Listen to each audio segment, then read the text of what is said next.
आज हम कक्षा 11वीं का दूसरा चैप्टर अर्थशास्त्र का पढ़ने जा रहे हैं, जिसमें मूलभूत ख्याल और संकल्पनाओं के बारे में पढ़ना है। क्या ख्याल है और क्या संकल्पना है उसके बारे में पढ़ना है। तो चलिए प्रस्तावना से स्टार्ट करते हैं। प्रस्तावना, उसके अंदर देखेंगे तो मानव के आर्थिक व्यवहारों का अध्ययन अर्थशास्त्र में होता है। मानव के जितने भी व्यवहार होते हैं, लेन देन के जितने भी होते हैं, अर्थशास्त्र में किया जाता है। अर्थशास्त्र के अध्ययन की शुरुआत कई आधारभूत ख्याल और उसकी विस्तृत अर्थ समझ लेना अनिवार्य है। मतलब कि उसका पूरा अर्थ समझना जरूरी माना जाता है, क्योंकि यह ख्याल बार बार उपयोग में आते हैं और शुरुआत दौरान में ही इन शब्दों का अर्थ में मूलभूत ख्यालों के स्पष्ट समझना, परंतु कर लेने से वास्तव में शेष अध्ययन सरल और समझना योग्य है। मतलब इसके कि वास्तव में हमें इसके बारे में समझ लेना चाहिए कि क्या है और कौन सी चीज़ है इसके बारे में।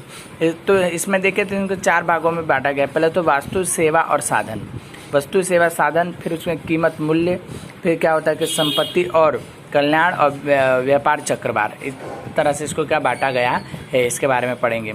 तो पहले देखें तो अब इसके अंदर बोला गया है कीमत और मूल्य के बारे में पढ़ते हैं। तो दैनिक व्यवहारों के जीवन में हम कभी कीमत और मूल्य को लगभग पर्यायवाची शब्द के रूप में उपयोगी करते हैं। मतलब उसके समानार्थी मानते हैं हम। यह वस्तु मूल्यवान मानी जाती है, बहुत कीमती मानी जाती है। यह वस्तु कीमती है, यह वस्तु अधिक है, और इसे वाक्य में कीमत और मूल्य लगभग पर्यायवाची शब्द माना जाता है। ठीक है, इसके समानार्थी मतलब मूल्य। तो मूल्य के बारे में देखते हैं। कीमत और मूल्य का अलग से स्पष्ट और समझने के लिए मूल्य का अर्थ जानना आवश्यक है। व्यवहारों में मूल्य 2 तरह के होते हैं, एक उपयोगी मूल्य, एक विनिमय मूल्य। उपयोगी मूल्य यूज करना, विनिमय आदान प्रदान करना। उपयोगी मूल्य के बारे में पढ़े तो वास्तव में मानव के लिए कितने उपयोगी है यह उपयोगी मूल्य दर्शाना खुराक, पानी, सूर्य, हवा इत्यादि का उपयोगी मूल्य खूब है। मतलब इसके उपयोग में हम लेते हैं, इसका मूल्य ऐसा माना जाए। जितने भी चीज़ वस्तु प्रकृति के द्वारा मिलती है उसका हम उपयोग करते हैं, उपयोगी मूल्य। विनिमय मूल्य के बारे में वस्तु या सेवा दरेक उसके बदले में अन्य वस्तु या सेवा का प्रदान करते हो, ऐसे बदले में अन्य वस्तु की कितनी इकाई मिलेगी और संबंधित वस्तु का विनिमय मूल्य दर्शाता है। मतलब क्या होता है कि जो चीज़ वस्तु हम बेचते हैं उसमें हमको कितना पैसा मिलेगा, उसको क्या वस्तु विनिमय मूल्य के रूप में गिना जाता है। ठीक है, आप पढ़ते हैं उपयोगी मूल्य और विनिमय मूल्य के बीच संबंध। क्या संबंध है उसके बारे में हमको पढ़ना है। वस्तु उपयोगी मूल्य के हो तो उसके विनिमय मूल्य हो कि ऐसी नहीं कहा जा सकता। मतलब उसका ऐसा नहीं कहा जा सकता है कि उसका उपयोगी मूल्य उसका विनिमय मूल्य माना था। किसी भी विनिमय मूल्य और उसके वस्तु का उपयोग मूल्य निश्चित है। मतलब उसके साथ उपयोगी करना ये निश्चित माना जाता है।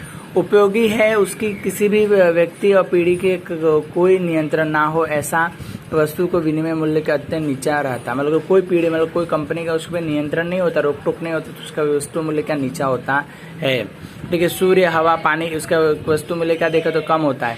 जिसके लिए जिनके वस्तु की में कमी हो परंतु वस्तु में लोगों के नियंत्रण हो, तो ऐसे वस्तु का उपयोग मूल्य कम होने के बावजूद भी विनिमय में ऊंचा होता है। मतलब क्या होता है कि लोगों का नियंत्रण कम होता है परंतु वस्तु मूल्य ज़्यादा होता है। जैसे कि आप देखो कि सोना, चांदी, हीरा, माणिक, ये सारी चीज़ों को लोग बहुत कम खरीदते हैं, पर इसका वस्तु मूल्य का आप देखो तो बहुत ज़्यादा होता है।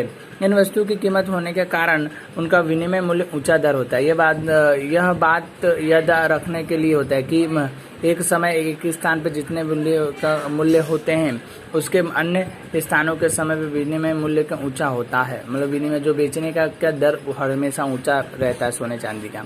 पानी का विनिमय हरदम शून्य होता है, पानी को क्या जीरो में गिना, जबकि ये क्या बहुत उपयोगीशील मानी जाती है।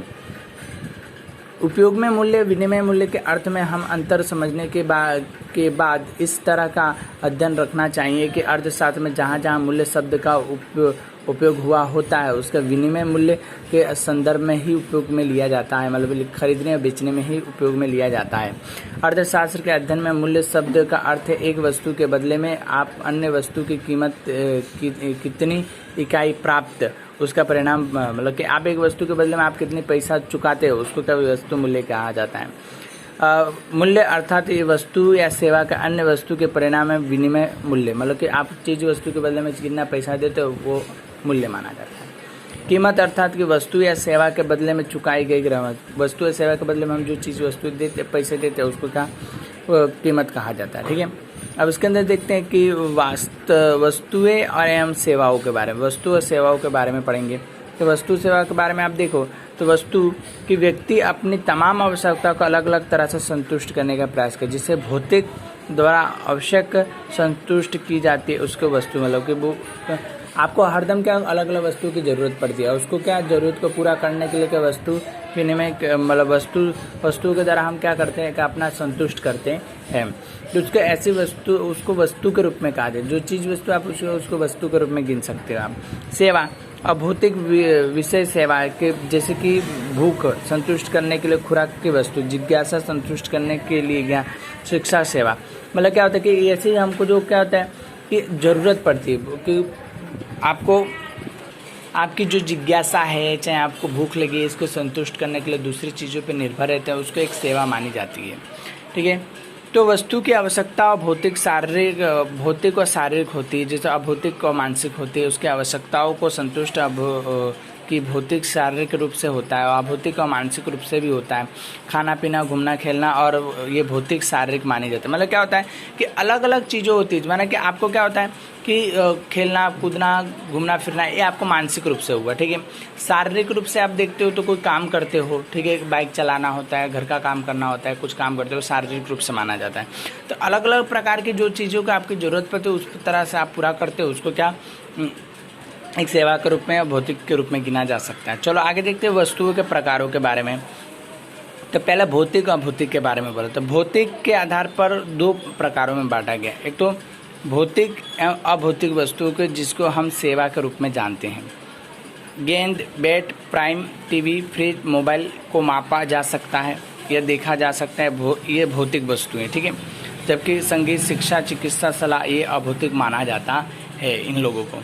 ठीक है, सर्वसुलभ और आर्थिक वस्तुओं के बारे में, जिन वस्तु या सेवा की पूर्ति पर किसी अंकुश ना हो, किसी का भी अंकुश नहीं होता, रोक टोक नहीं होता है, ऐसी सेवा को जब चाहिए तब, जितने प्रमाण में चाहिए तब हमको प्राप्त, उसको सुलभ कहा जाता है। जितने प्रमाण में आपको चाहिए उस तरह में आपको मिले उसको सुलभ। जैसे दवा खाना, जब हॉस्पिटल आपको जाना तब जा सकते हो, आपको मिलता है, तो एक सुलभ माना जाएगा। ठीक है, जिस वस्तु की पूर्ति का नियंत्रण किया जा सकता है, जिसकी कमी हो और जिसकी क्रय विक्रय जा सके, मतलब खरीदा बेचा जा सके, ऐसे वस्तु को हम क्या कि आर्थिक वस्तु या कमी वाली वस्तु कहा जाता है। टिकाऊ और नाशवान वस्तुओं के बारे में पढ़ते। तो टिकाऊ नाशवान वस्तुओं के बारे में आप देखेंगे तो कई वस्तुओं का उपयोग करते ही उनका अंत हो जाता है, जिसे नाशवान कहा जाता है। जबकि हम वस्तुओं का लंबे समय तक उपयोग करते हैं उसे टिकाऊ वस्तुएं कहते हैं। जैसे बिस्किट, दूध, ये सब क्या होता है नाशवान वस्तु मानी जाती है। जबकि क्या जूते, कपड़े, टीवी, ये चप्पल क्या होता है, क्या टिकाऊ वस्तु मानी जाती है। निजी और सार्वजनिक के बारे में जाने तो निजी सार्वजनिक के बारे में, निजी और सार्वजनिक क्या है, तो वस्तु के मालिकी निजी व्यक्ति के पास हो। डायरेक्ट आपको मैं समझा रहा हूँ क्या है ये।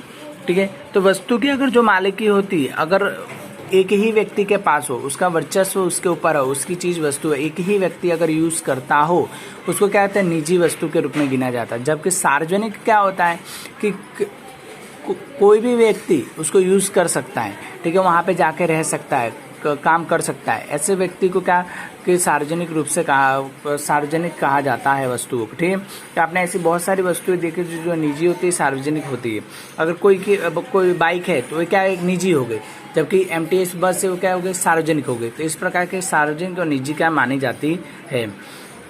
अब इसके अंदर देखते हैं आगे, तो सुलभ अगर उपयोग की वस्तुएं और उत्पादन की वस्तुएं, उत्पादक की वस्तुएं, उपभोग की वस्तुएं और उत्पादक की वस्तुओं के बारे में पढ़ेंगे। तो मानव आवश्यकता को संतुष्ट करने वाली वस्तुएं दो तरह की मानवीय आवश्यकताओं को संतुष्ट कर, दो प्रकार की होती है जो मानव के द्वारा बनाई गई। प्रत्यक्ष परोक्ष। प्रत्यक्ष माना सामने सामने जो दिखाई देता है, ठीक है, वो प्रत्यक्ष है। ठीक है, कोई व्यक्ति आपको भाषण दे रहा है वो प्रत्यक्ष है, और उसके मन में क्या चल रहा है वो प्रत्यक्ष है, जो हम नहीं जानते। ठीक है, तो खुराक मनुष्य की आवश्यकता प्रत्यक्ष रूप से संतुष्ट करता है, जबकि खुराक तैयार करने के बर्तन परोक्ष रूप से आवश्यक संतुष्ट करते हैं। कपड़े प्रत्यक्ष रूप से आवश्यक संतुष्टि करते हैं कि जब कपड़ा बनाने के लिए उपयोग में लिया जाने वाला कपास या कपास का उत्पादन उपयोग में लिए जाने वाले साधन की आवश्यकता परोक्ष रूप से संतुष्ट करता है। इसके जो वस्तु अप्रत्यक्ष रूप के द्वारा उस आवश्यक हो उसे संतुष्ट करता है। उपभोग की वस्तु कही जा सकती है ऐसी वस्तु को। ठीक है, अब देखते हैं इसके संपत्ति और कल्याण के बारे में पढ़ते हैं। तो संपत्ति कल्याण के बारे में देखें तो आर्थिक अध्ययन के बारे में उपयोग में लिए जाने वाले दो शब्दों का संपत्ति और कल्याण का अर्थ समझाया, दो बातों में समझाएगा। तो इसमें तो संपत्ति उसके लक्षणों के, तो संपत्ति के अर्थ देखते हैं। तो प्रोफेसर एडमिन स्मिथ ने अर्थशास्त्र व्याख्या संपत्ति को शास्त्रों के रूप में दिया, तभी उन्होंने अर्थशास्त्र के अध्ययन में संपत्ति के अर्थ और महत्व की चर्चा कर दी थी। और प्रोफेसर अल्फ्रेड मार्शल ने संपत्ति का अर्थ बताते हुए कहा था कि जो वस्तु का उपयोग हो और कमी वाली हो और विनिमय योग्य हो और जिसके व्यक्ति का मालिकी संभव हो, वैसे संपत्ति कहा जाता है। मतलब जो वस्तु का हम सबसे ज़्यादा यूज़ करते हैं उसकी मालिकी हो, तो आप उसके मालिक हो, ऐसी वस्तु के क्या संपत्ति कही जाती है। जैसे आप जमीन, प्लांट, मकान, यंत्र, ये सब क्या गिने जाते हैं, संपत्ति। ठीक है, संपत्ति के लक्षणों के बारे में बताया गया। तो पहला देखें तो संपत्ति के उपयोग के गुण रखता है। मानवीय आवश्यकता संतुष्ट करने और अर्थ का उपयोग का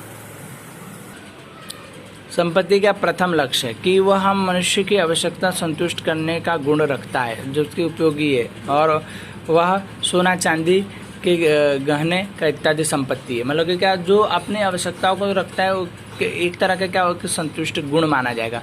परंतु उसको जो पूरा सोना चांदी जो खरीदता है वो सब क्या उनको एक संपत्ति माने, इच्छा जगे तो वो क्या आपके लिए क्या संतुष्टि माने गुण माना जाता है। बाकी उसको पूरा करते हो, खरीदते हो, वो सब क्या माना जाता है, आपको क्या संतुष्ट संपत्ति मानी जाएगी।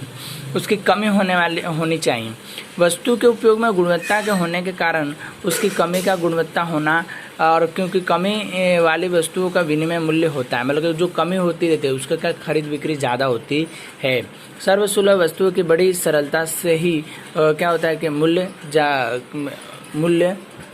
जाती है, और इसके लिए उन्हें संपत्ति नहीं कहा जा सकता। सर्वसुलभ कैसे बोलते, चप्पल, जूता, ऐसे कागज, पेन, ऐसे सारी चीज़ें वस्तुओं का क्या फटाक दे मूल्य गिर जाता है, तो उसको क्या टिकाऊ वस्तु के रूप में नहीं गिना जा सकता, ऐसा माना जाता है।